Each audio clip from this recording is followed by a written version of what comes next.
couple of years for Mitsubishi Research Lab, where we produced quite a number of patterns and quite cool techniques that combine novel hardware approaches in order to get imaging modalities nobody has seen before. So, for example, we had multi-flash, we had flooded shutter in order to capture motion in very photographs, and very recently, for example, we used a hardware setup to analyze the human eyesight at this very cheap technology. And the talk we're going to hear today is about very, very short high-speed imaging. And partially he's going to make use of a global illumination effect, which typically every computer vision scientist is scared of, namely secondary reflection. And he's going to show how well it should use overseas. Right, great. Thank you, Henrik, and thank you for telling my story. But today it's not about me, because what I want to remind you is that every photon has a story. And I want to know where the photon was born, who did he meet, what happened along the way. And if I can get to know this photon, if I can become friends with this photon, the photon can tell me some amazing things. The photon can even tell me what's around the corner. I can take a camera and send a whole bunch of photons using my flash towards the door. Some of the photons will go in, reflect around the room, and the diffuse reflections will come back to the door, and few of the photons, a tiny fraction of those photons, will come back to the camera. And if I can analyze, after hearing the stories of all these photons, of where they bounced and what happened along the way, we can actually see around corners. But the problem, of course, is that the photons, we're going to get to know them, but the photons are in a hurry. They're supposed to travel at the speed of light. So we must do something to catch up with these photons so we can talk to them while they're moving at the speed of light.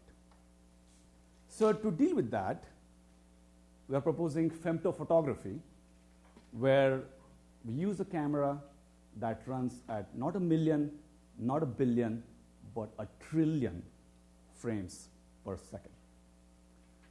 And also a flash that's also on for only 1 trillionth of a second. And so I'm using clever optics and mechanics. If we can sync between them, we need some real serious synchronization, because if you sneeze, it's going to be all off. But if you can just achieve all that coordination with our new friends, photons, they will allow us to explore the world in a way we usually don't expect to see. So in computational photography, in computer graphics, we're always obsessed with this idea of capturing light by different mechanisms, by using projectors, projector arrays, camera arrays, 4-dimensional, 3-dimensional representations, such as multiple scattering, direct global illumination, and this pioneering work on dual photography by Sen and Henrik and others. And of course, LiDAR, where we use time of flight to understand the world. And what we're trying to do here is take it up by 1 dimension, a 5-dimensional light transport. So yesterday we saw gigapans. I thought it's very appropriate that we started the conference by thinking about the extremes in space resolution. And now we are here. Thank you for waiting till the end to talk about the extremes in time resolution. So a light field camera is 2 dimensions of space and 2 dimensions of angle. Some of the inverse light transport using 2 dimensions of projector, 2 dimensions of cameras. And then we have video cameras that are at 60 hertz and so on. But we're really talking about picosecond and femtosecond, 10 to the minus 12 or 10 to the minus 15 seconds. And if you go to this extreme, we can see something new. maybe we can start driving cars in the future that can see around the bend. And we can guarantee there are no collisions ever. Don't let those humans control those brake pedals, because the cameras can already see several nanoseconds before it's going to happen. And if you think about this problem, we have a camera and maybe a laser source that's going to reflect off some surfaces, and then we're going to look at the reflections. So we're all familiar with echoes of sound, but they're very diffuse. And here we're going to exploit echoes of light. And it's easy for us to think about echoes of sound because sound travels only a foot a nanosecond, but light travels a foot every, sound travels a foot every millisecond, but light travels a foot every nanosecond. So it's 6 orders of magnitude more challenging. So this is what we're going to do. We're going to take a laser beam and we're going to illuminate different points on a wall that we can see. And our goal is to see around the corner what's behind this occluder. And this camera is also going to look at the same wall. If I shine light, you'll see spherical wavefronts that are going to start propagating after a diffuse reflection. And some of those wavefronts from each of these points will get reflected back. And eventually, after a third bounce, this camera will be able to recover those wavefronts. And our goal now is to create this 5-dimensional capture where we have a 2-dimensional freedom for the projector, 2 dimensions of freedom for the camera, and then we have time at a resolution of a picosecond. And that's why it's a trillion frame per second camera. And so the images that you get from this camera, we call it streak camera, and I'll explain why, will be the streak photos. And mathematically speaking, all we have to do is take this series of streak photos and invert and understand the shapes and reflectance and motion and all the usual things about what we care about. Now, you would say, why do I need a picosecond resolution camera when traditional time-of-flight cameras can get away with about a nanosecond? And Bill gave you a very nice overview of what happens in this range of cameras. Now, if you have a direct bounce, which is how a traditional time-of-flight camera works, the optical path length or the time of difference, time of flight, is directly proportional to the actual depth. On the other hand, if you have 2 points that are only a centimeter away and that are hidden, we have the curse of Pythagoras. So if this is 30 centimeters and this is 1 centimeter, then the path difference between this one and this one is only about 0.15 millimeters, which corresponds to half a picosecond of time travel. So that's why we need a resolution of about a picosecond if you want to resolve things down to a centimeter resolution. In many cases, maybe you don't care about a centimeter resolution. You can get away with meter-size resolution, and then all the parameters will change as well. But let's use this as a reference for what I will describe in coming slides. So you'll say, okay, how do you get this trillion frames per second? Why have I never heard about this camera? Is it available on eBay at least?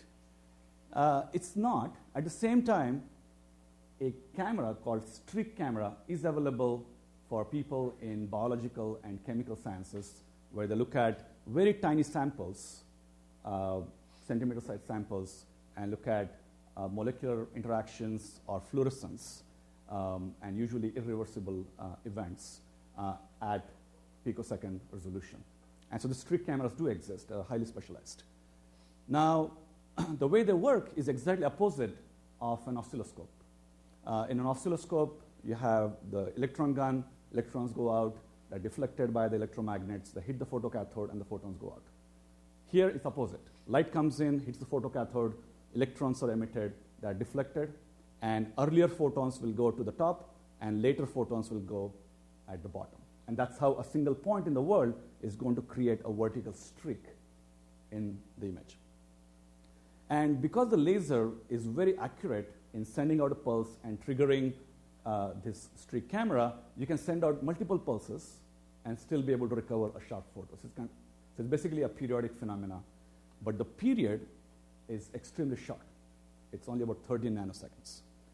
So to be precise, in this particular case, our resolution is actually 2 picoseconds. It's between 1 and 2, depending on how we choose the setting. So we are about 500 billion frames per second. And if our image has 480 lines, then we have about 1 nanosecond of window. So the picture we take is just 1 nanosecond in the world. Okay?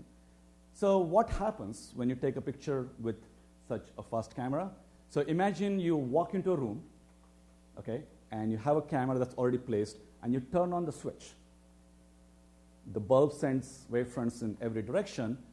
The pixel, let's say the pixel R that you're looking at, will get the first bounce. And imagine there's just a single pixel, and you're looking at it over time, how it's evolving. So you'll get the first bounce, and this is what you think about when you're working with time-of-flight cameras, and you ignore everything else. Just look at the first bounce.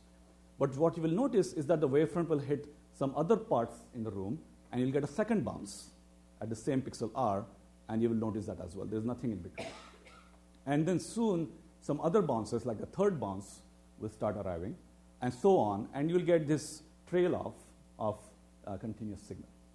So again, 1 pixel contributes to this time profile, and if you think about every pixel in the image now, and is having a time profile, then you have a time image. So you can think of it as a cube, X, Y, and time.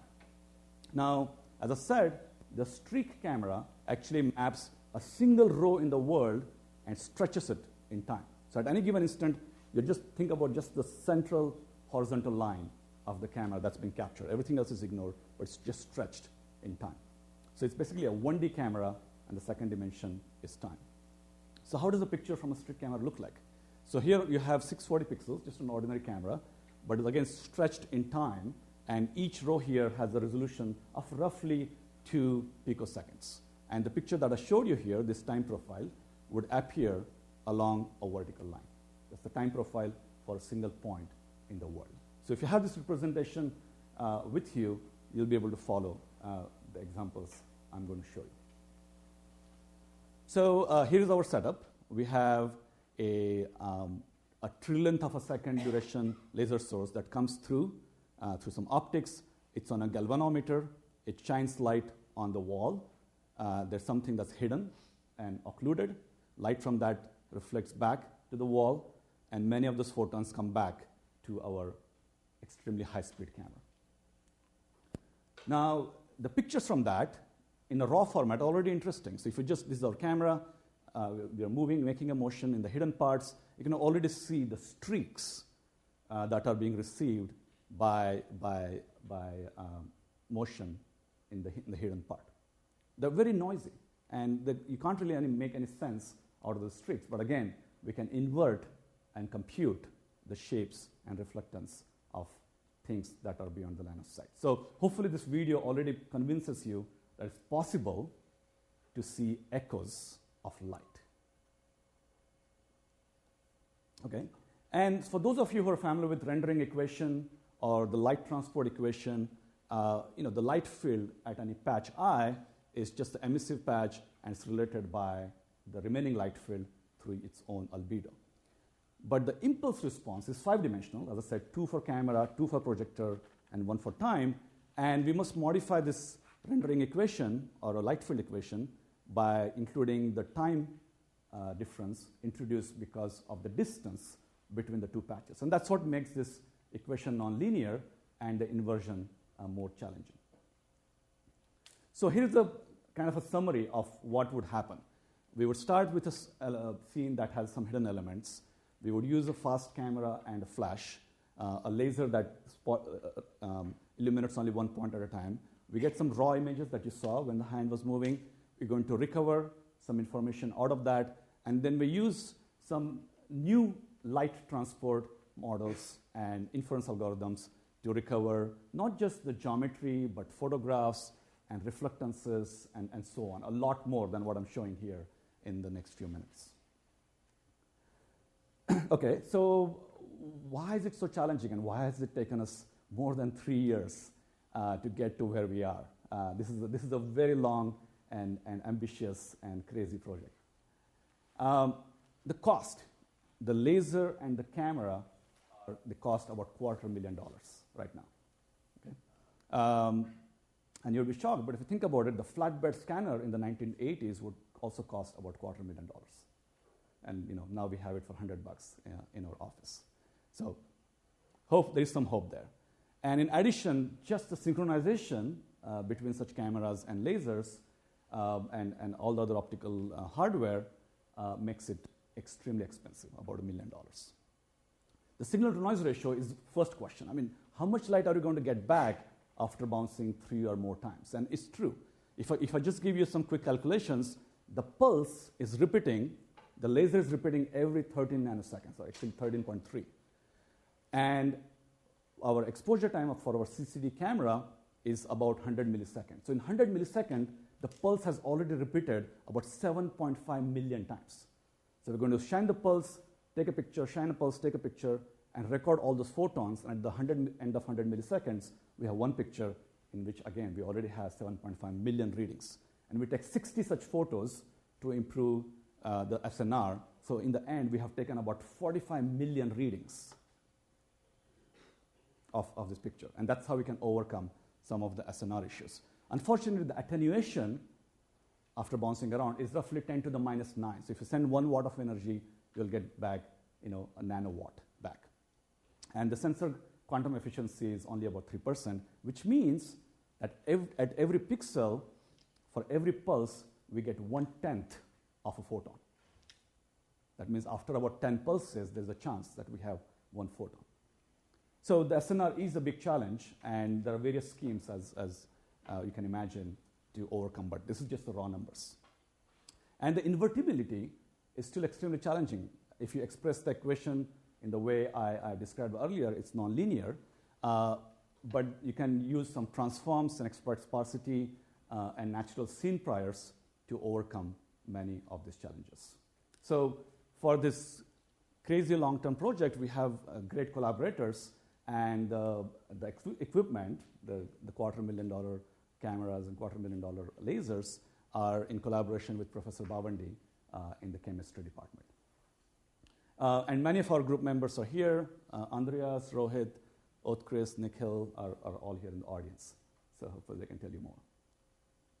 So let's look at what happens to these images as we change the scene. So this is actually a point spread function of a single hidden patch. So imagine the scene you saw earlier, and there's a single tiny point, and everything else is sanitized and has disappeared. That's the streak you would get. If you move that patch by 1 centimeter, the streak will move as well.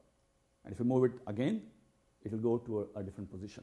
And what you will notice is that the position is changing, and also the spread is changing. And that's because the foreshortened area of that patch, which has a finite area, is also changing. So you can see the differences. These are the kind of things you never think about in traditional graphics and vision. But here, the time it takes from the left end of that patch to the right end of the patch actually matters. But if you put all those 4 patches together simultaneously, you actually get a summation of those 4 photos. So this fortunately shows that the world is linear, even in the time domain, and the system is behaving in a somewhat linear fashion. So this is where we are. Let's say we have a camera, the wall, and there's a scene there that's hidden. By shining different points on the wall, you will get different photos. And if you try to reconstruct that, you will get something that's pretty low resolution right now. This is where we are. So we have a long way to go, and these are just baby steps. But in many cases, we don't have to solve the whole problem of recovering a 3D shape.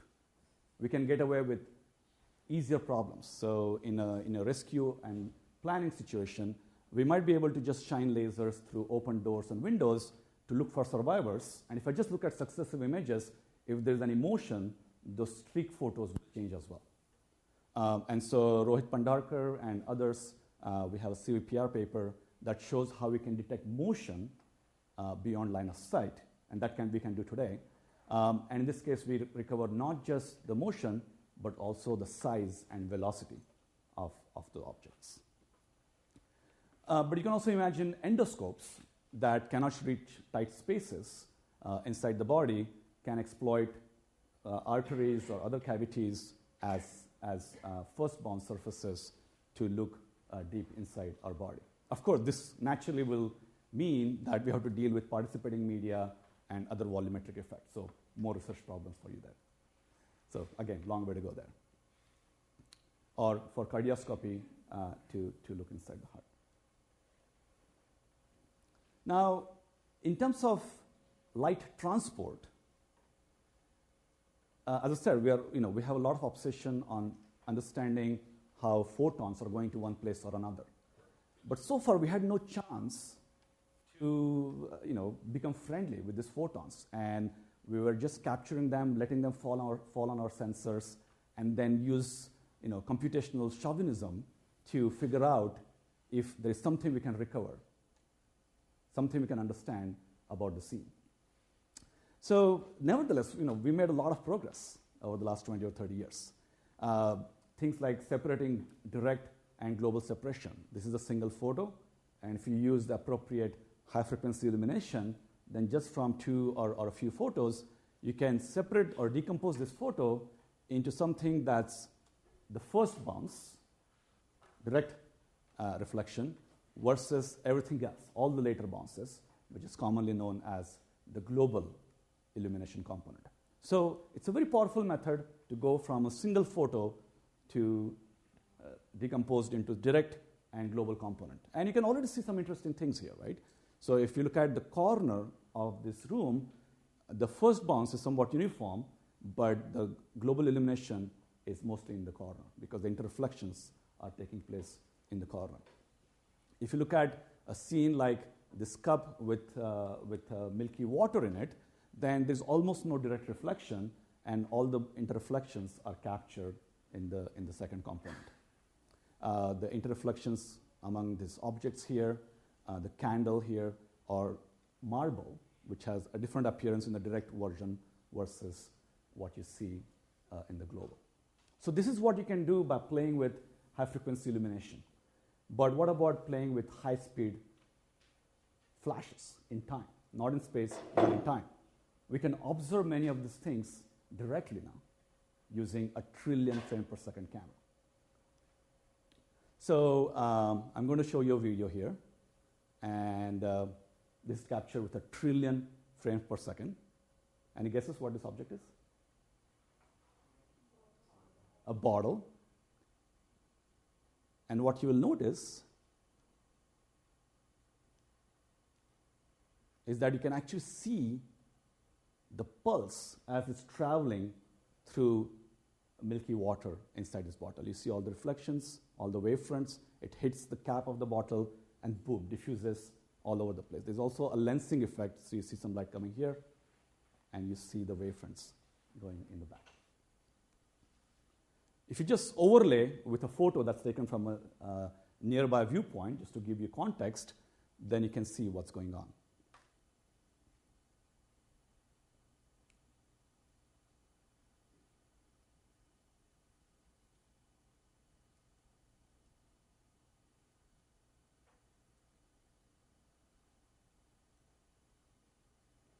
And when you look at all these wavefronts that are propagating along the table, remember that our resolution is better than 2 picoseconds, which means light is traveling only 0.6, less than a millimeter between successive frames. And that's why you can see the pulse of light, and we can almost catch up with our photons.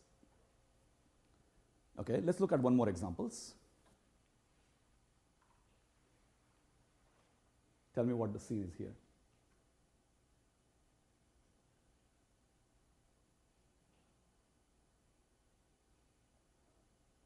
So I'll show you video one more time, but just watch the object here and how it's lit and then it becomes dark versus an object here which is lit and stays emissive or lit for much longer.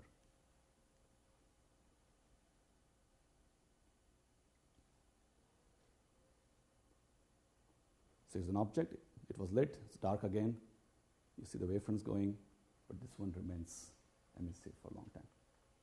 The reason? It's a fruit, but why is it lit for a longer time?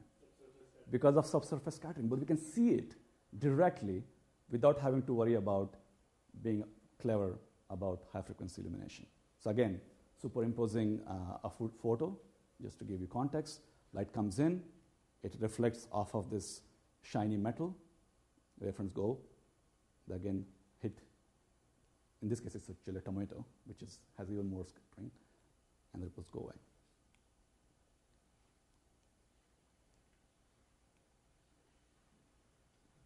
That comes in, it's here. And now you'll see that this object, which has no subsurface scattering,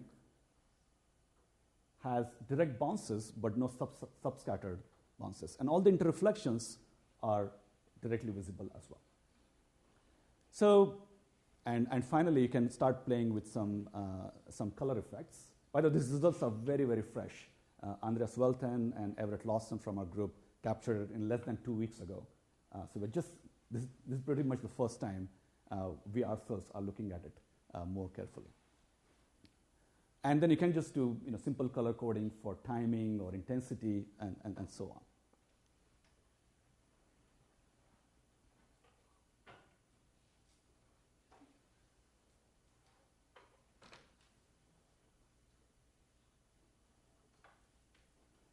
So when we think about objects with speed or fast events, you can imagine throwing a stone in water and watching the ripples of the wave.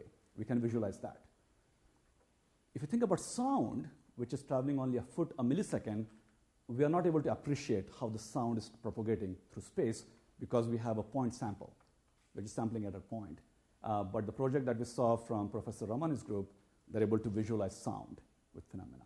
And now we can go all the way to the speed of light, very close to the speed of light, and start observing the ripples of light waves as well. So I think it's very fascinating to see how we can exploit this, especially for artistic representations of different scenes, but also for education. So femto-photography, it's a new way to exploit time resolution and a new way to exploit multiple bounces of light. But there are so many other things you can do with it. Beyond line of sight, as I said, you can look at estimate motion.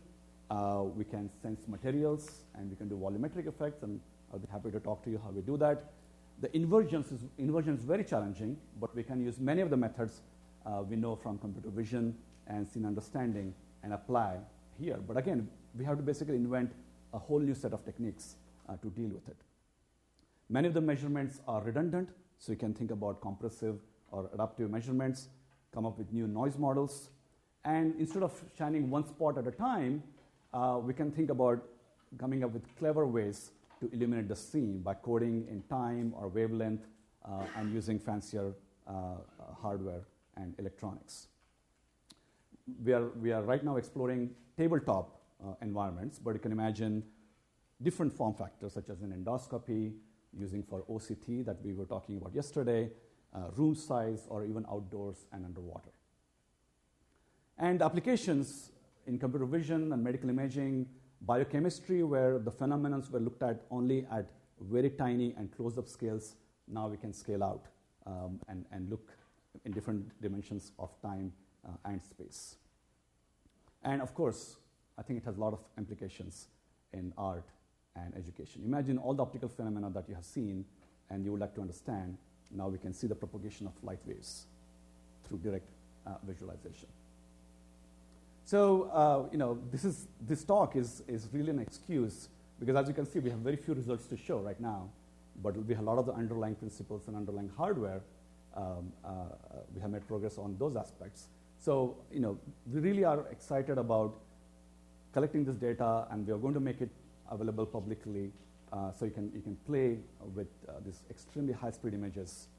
And there are many problems in whether it's computer vision or electronics or optics that we need to solve. I think there's just a huge array of problems we need to solve. And whenever we are thinking about these photons, we have to very carefully craft how we're going to send this photon, how we're going to nudge them, how we're going to reflect them, how we're going to talk to them when they come back. And it's very important we treat them with a lot of love and care because every photon has a story. Thank you.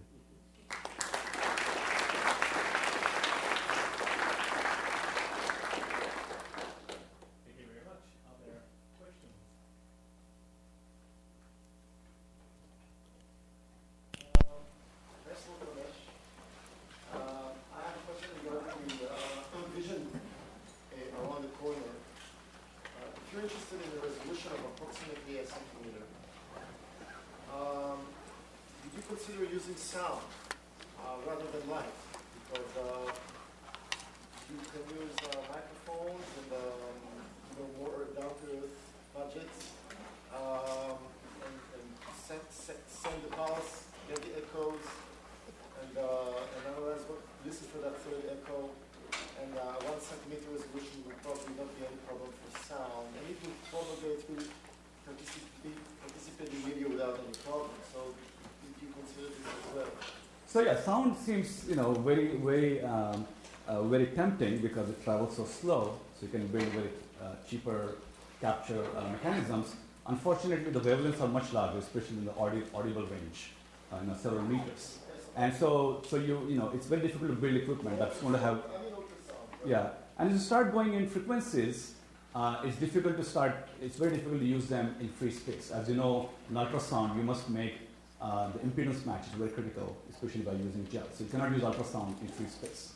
So it's a very interesting trade-off that in using transversal mechanisms like audio or longitudinal, it's very difficult to find a spectrum where you would get sufficiently short wavelength, but also has very limited loss in being able to transmit that.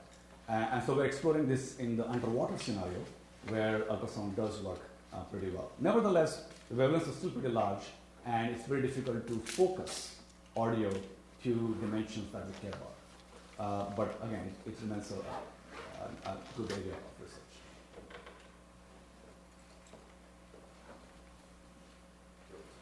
Well, beautiful videos. How did you capture them with the 1D street camera, or did you use a different camera for those? Yes, I guess I should have described it in more detail. So you're right. When you have a 1D street camera, we're looking at only one scan line of the world, and we take, as I said, 100 milliseconds, 60 pictures. In about 6 seconds, we have captured one row, and then these cameras were never designed to take pictures in free space as such. So we already had to modify all our optics and mechanics and synchronization, electronics, and so on to gear it towards looking at free space. And now we have to modify even more to convert from a 1D street camera to a 2D street camera. So for that, we have a stepper, and it looks at different scan lines. So it takes about an hour to capture those about 500 lines of vertical resolution. So in a way, we have the world's fastest, slowest camera. Yeah, and these are such beautiful images. I think all of us here can really appreciate how awesome it is to see the light as it's propagating. And so the images actually remind me of some of the stuff that I saw that actually the work I'm not that familiar with, but it was Niels Abramson's light in flight holograms. I don't know if you know about it. I was wondering if you could say if it's how it's related to the stuff. I'm not completely familiar, but Bill was showing earlier how propagation level of light was captured by interfering, traditional the Bohr holograms. Maybe it's in the same category, but I'm not familiar. So is there a sweet spot at albedo? Too white means too many interreflections, and too dark means the secondary one? Yeah, so we have typical challenges. If the scene is too dark, or if the scene has a mirror-like reflection, then we will not be able to see enough interreflections. But if we know in advance that it's a mirror, then we can do it. Or if we know in advance some other properties. Now, the albedo itself is not as big a challenge, because remember, we have tremendous losses, 10 to the minus 9, 10 to the minus 11. And the albedo of the contrast ratio in real world is only about a factor of 10 to the minus 2. So in a way, even a dark object is not really that dark for what we want to do. But of course, if you have 3 10 to the minus 2s, it's again 10 to the minus 6. So of course, we prefer that the albedo is somewhat high, and the reflectance is closer to 1. But it's not as big an issue as just distances, because distances are squared, and that's going to create SNR. That's going to degrade the SNR much faster than the albedo. Application-related question. Suppose you'd like to know the thickness of the skin on a skull of the person. The skin is scattered of the light. So can this method help? You're talking about the thickness of the skin? Yeah, for example. Okay, so I mean there are existing optical methods such as OCT that work on a time of flight principle, and that can recover depths and reflectance depths from multiple reflectances at a resolution of a micrometer, and that's how OCT is used in ophthalmology to look at your retina, to look at structure, to diagnose for retinopathy or any conditions like that. So an existing OCT method can already do that when you're already in contact. And what we're trying to do here is when things are not necessarily contact, and it's not a single point, it's a whole area. So that's why this approach is closer to computer vision than, say, a traditional biomedical imaging problem. But in a distance like of a meter, if you want to know the thickness of the skin. Yeah, if I want to sit in this room and take a single picture and figure out how thick your skin is, that would be an interesting application. But I think we still have to solve the problems of the first bounce being eye safe and so on. The lasers themselves are only about half a watt, but as you know, our lasers are, our laser pointers are only 5 milliwatt or even less. So there's still an issue of how to make it eye safe for the first bounce. The second bounce is perfectly fine, and it's using similar principle as LiDAR because it's time of flight, and many LiDAR systems that are aerial use also lasers of about the same energy. And in fact, they're flying at about 1,000 or a kilometer or 2 kilometers, and they're sending a beam all the way from there. Imagine it's R to the 4 loss back to the camera, and they're able to deal with such a SNR. So our setup is in a similar regime, except in their case, because the distance is so large, they're not trying to recover something at a centimeter resolution, so they can get away with much slower reprint of the lasers and so on. So it's a single bounce, so it's a much simpler problem. Regarding eye safety, would it make sense to actually spread the light of the laser not to a single point, but just like having it emit sort of the wave front rather than? Absolutely. In computational photography, we know very well that by multiplexing in space, time, wavelength, we can achieve many benefits, whether it's a SNR benefit or speed of acquisition, or exploiting the rank or sparsity and so on. So I think this is just wide open of how we would try to make it safer, make it faster, make it more convenient for reconstruction and so on. So I think we can import lots of ideas from computational photography, and hopefully we'll be able to make all these data sets online, or just come and talk to me if you want to play with it.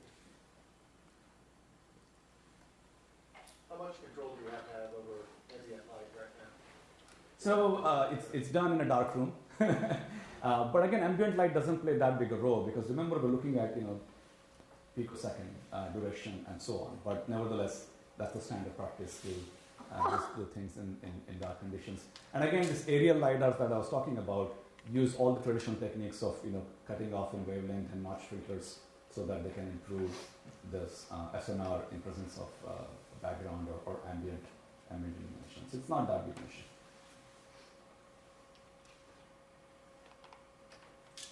Then I have one more question. So we saw that all kind of devices only go mobile. So we had the camera obscura, very big, heavy thing, that now is sort of in everybody's pocket. How long do you think it will take to have the femtosecond imaging device? That's what my sponsors ask me all the time. It's difficult to say. I'm personally not a laser expert. I'm learning it as we go. But lasers themselves have evolved in amazing ways. And if you look at some of the early lasers, they were room-sized. Actually, the earliest lasers were pretty tiny, but continuous wave lasers were room-sized, and now we have it in our pocket. Same with cameras, as you said yourself.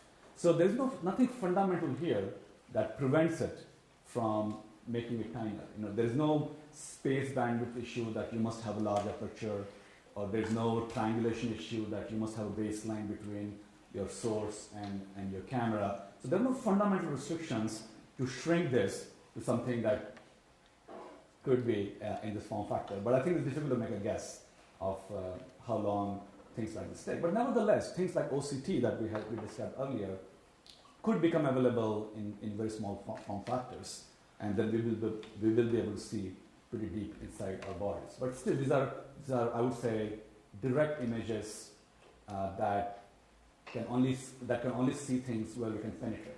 It's not going to be an X-ray vision. And what we're able to do with femtophotography is we are giving you an X-ray vision using non-harmful wavelengths, such as a visible spectrum.